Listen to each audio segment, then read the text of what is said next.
আলাইকুম। আশা করি সবাই ভালো আছো। অষ্টম শ্রেণীর মাদ্রাসা থেকে যারা বৃত্তি পরীক্ষায় অংশগ্রহণ করতে চাচ্ছ, তাদের সিলেবাস অনুযায়ী 4টি পরীক্ষা অনুষ্ঠিত হবে। যেটার প্রথম পরীক্ষা হচ্ছে কুরআন মাজিদ ও তাজবিদ এবং আকাইদ ও ফিকা। 2টি বিষয় থেকে 50-50 করে 100 নম্বরের পরীক্ষা হবে। দ্বিতীয় পরীক্ষাটি হলো আরবি প্রথম ও আরবি দ্বিতীয় পত্র। অনুরূপভাবে 50-50 করে মোট 100 নম্বরের পরীক্ষা। তৃতীয় পরীক্ষা বাংলা এবং ইংরেজি 50-50 100 করে পরীক্ষা। চতুর্থ পরীক্ষাটি একটু ব্যতিক্রম। এখানে গণিত ও বিজ্ঞান পরীক্ষা হবে।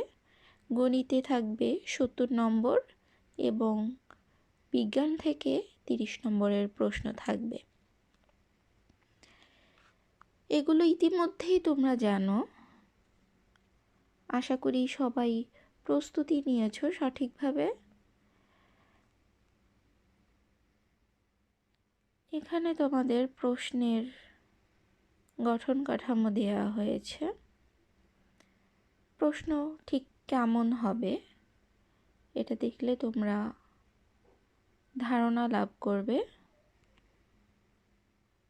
এটা হচ্ছে কুরআন মাজিদ ও তাজবিদ এবং আকাইদ ফিকাহের প্রশ্নের ধরন।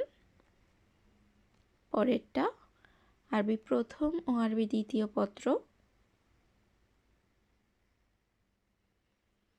এরপরে রয়েছে বাংলা, ইংরেজি,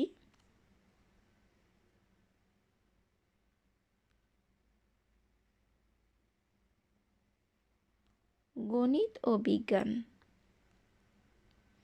আশা করি ইতিমধ্যে তোমাদের সবার প্রস্তুতি সম্পন্ন হয়েছে। তোমাদের প্রতি এটাই বলার যে যা এখন পর্যন্ত পড়েছো নতুন করে আর কিছু পড়ার দরকার নেই।